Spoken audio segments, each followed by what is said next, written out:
Hi, I'm Lulu. Thank you for checking out my video. Today I'm going to show you something vintage Christmas related, which is pretty rare and unusual. To give you a bit of background, here is a regular size vintage ornament, glass ornament that would have been hung on a Christmas tree in the 50s and the 60s.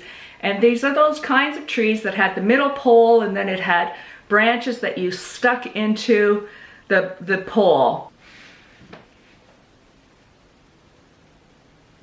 So this is the typical size of ornament for those kinds of vintage trees.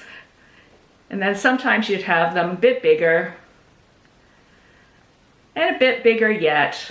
But this is probably about the limit, and I can feel this is actually kind of heavy and it would probably pull those branches down. Here I have two boxes of vintage ornaments. They're about the same size. I mean, they are the same size across the top, but one is a bit deeper. We'll look at this top one first. And this is a box of ornaments that were made in the United States, and it contains a dozen bulbs. I only have 10 of the original ones, but this is how big they are. So going back to the bigger one, the mid-size one, and the normal regular size one. It's pretty big. 12 in that box. And I guess you can tell where I'm going, because this box, same size,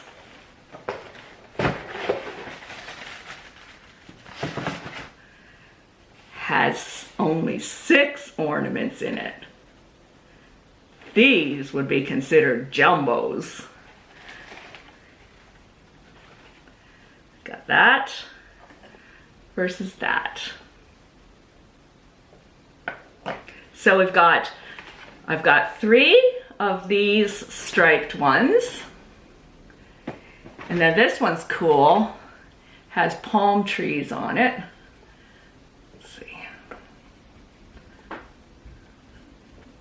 Light glare, but you can see that. And then there's this gold one with stars. And this interestingly shaped one. But we're not stopping there, because I have another box of them too. This box has 3 of these, and then 2 of these kind that are shaped like that with this button on the bottom and the indents. I've got the green one and the gold one. And then there's another one in this box that would have just been put in there because it looks positively tiny in comparison. I got these from eBay when just shortly after eBay Canada had started. So it started in the year 2000. So I don't know, these are probably about 15 years old. And I remember when I bought them directly from the lady who had previously owned them. Well, she didn't actually own them. She worked at the company that had previously owned them, because these were used to display ornaments at a retail shop on a bigger tree. And so that's why they're so big. Our Christmas tree's way too small to display these huge ornaments. I usually stick with like these sizes. But what I do with the big jumbo ones is I hang them on a garland. And today I'm going to show you how to make a garland that you can use to display any set of ornaments you want to show off. It can be as long or as short as you want it, and it can be reused every year to display whatever ornaments you want to display that particular year. So let's move on to that now.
These garlands are made out of any yarn or string.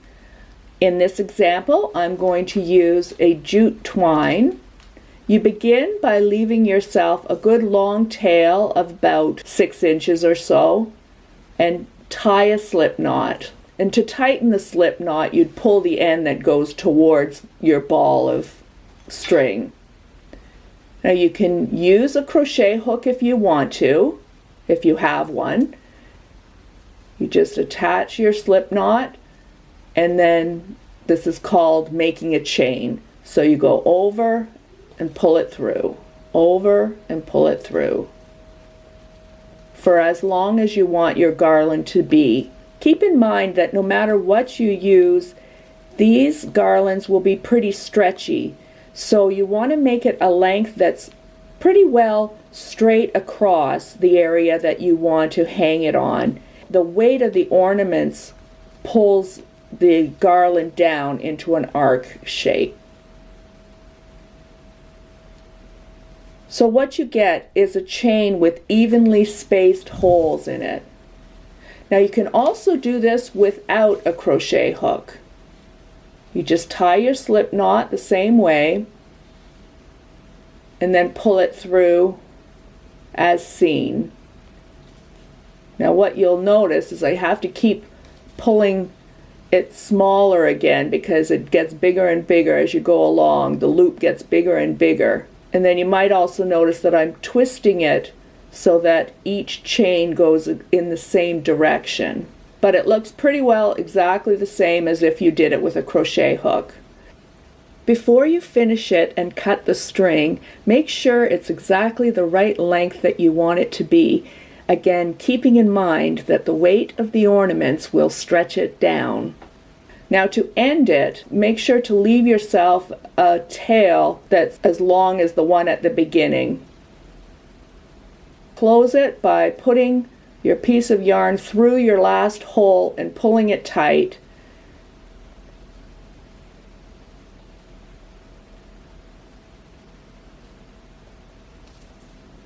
And then here I'm just showing that it's easy to pull it apart if you've made too many stitches. Now we're going to make some tassels for the ends. I'm using a piece of cardboard that's approximately 3 1/4 inches long, but you can use whatever size you want depending on how long you want your tassel.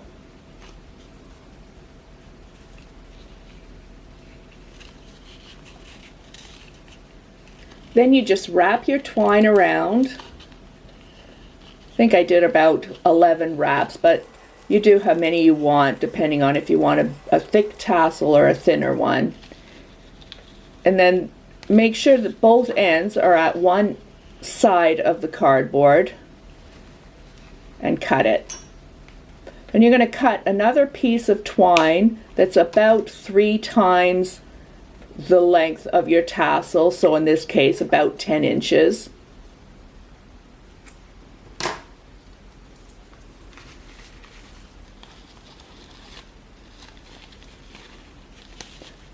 Then you're going to pass it through the loops like this.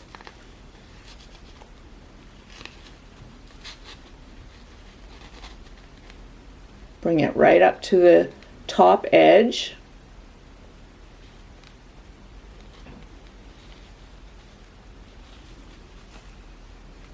And tie a good strong double knot.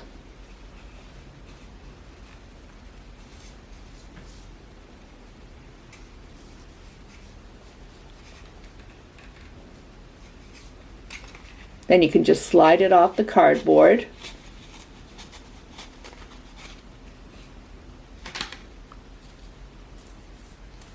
And that's our example of a garland. Of course, your garland's going to be a lot longer. Now remember, you kept a nice long tail. That's going to join in with your tassel. So you just pass one of the tying strings through the last hole,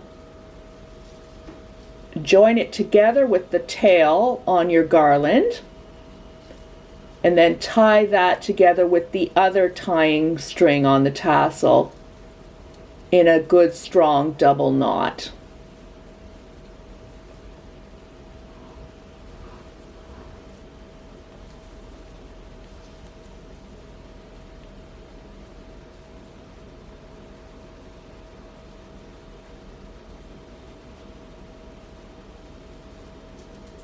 And then you cut yourself another piece of string that's again approximately 3 times the length of your tassel, so in this case about 10 inches.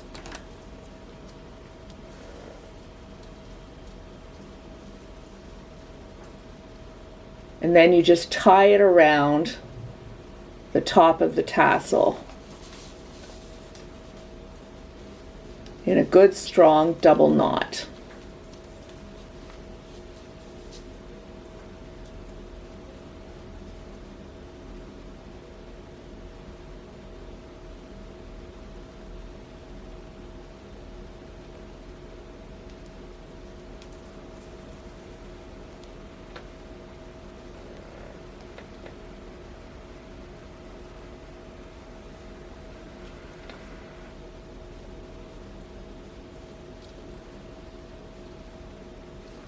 No matter how much you try, one of those ends of the knot there is going to stand away from the tassel in a wonky way.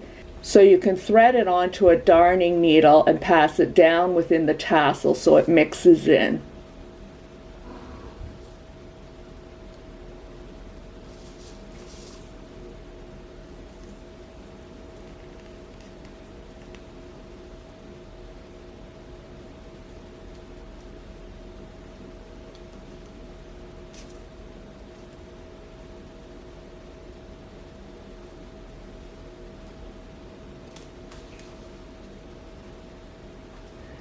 Then you just cut your loops.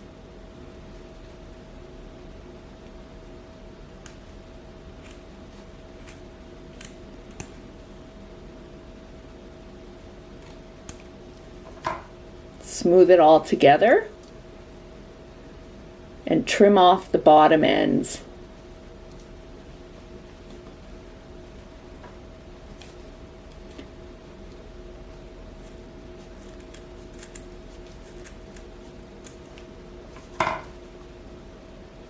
Depending on what you use, some materials are just going to lie flat and make a nice tassel, but this twine just wouldn't lie flat because it was all curled up within the ball.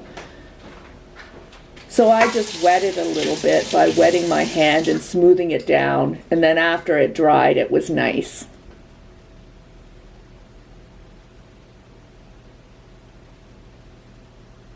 And now I'm going to show you a few different ways to hang your ornaments onto the garland.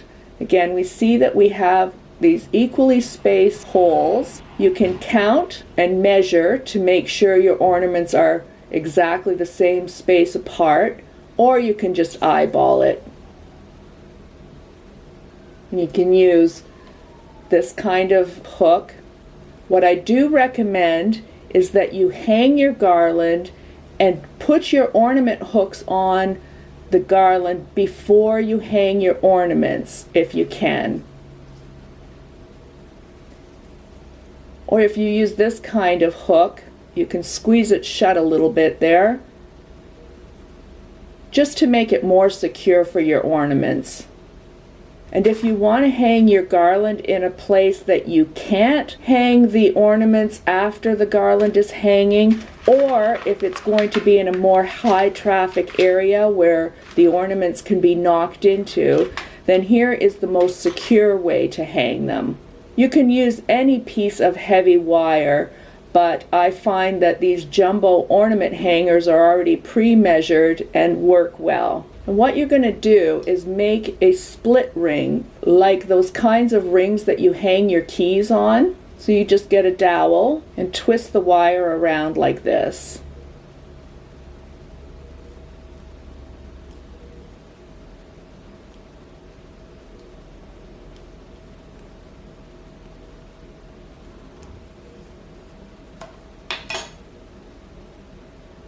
Then you just attach your ring to your garland. If you're going to use this again every year, you can just attach your rings and then remove the ornaments at the end of the season and leave the rings on there, and then they'll already be all ready for you next year. Then you just attach your ornaments on. The reason I recommend that you hang your garland and the attaching hooks first and then add your ornaments later is that when you move these garlands around, if the ornaments are already on it, they can fall off. And I learned that from experience. And here is yet another way to hang the ornaments. This is a good way to hang little tiny ornaments on a small Christmas tree or a smaller garland, and then you won't be able to see the hanger as well. What you're going to do is attach the hook right onto the ornament. The tools are jewelry beading tools. So you take one of those large ornament hooks and cut it in two, and then make a ring at the straight end. Just bend it over a little bit.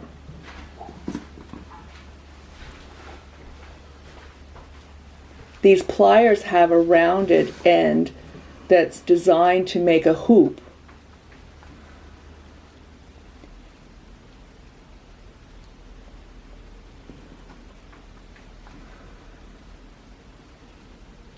Then you just attach your ornament right onto the hook by bending it sideways a little bit.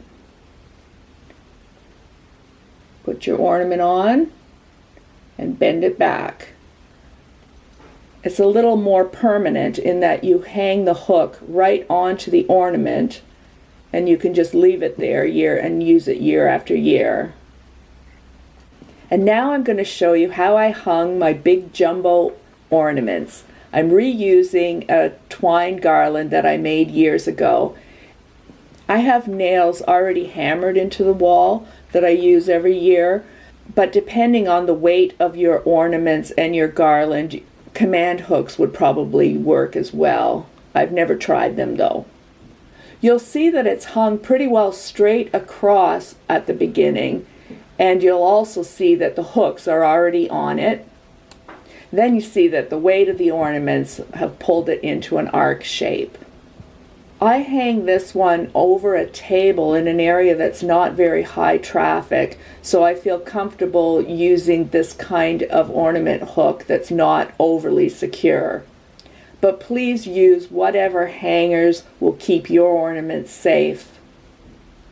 I made a shorter garland for lightweight ornaments that I hung over a picture frame, and I attached that with pieces of strong packing tape right onto the frame.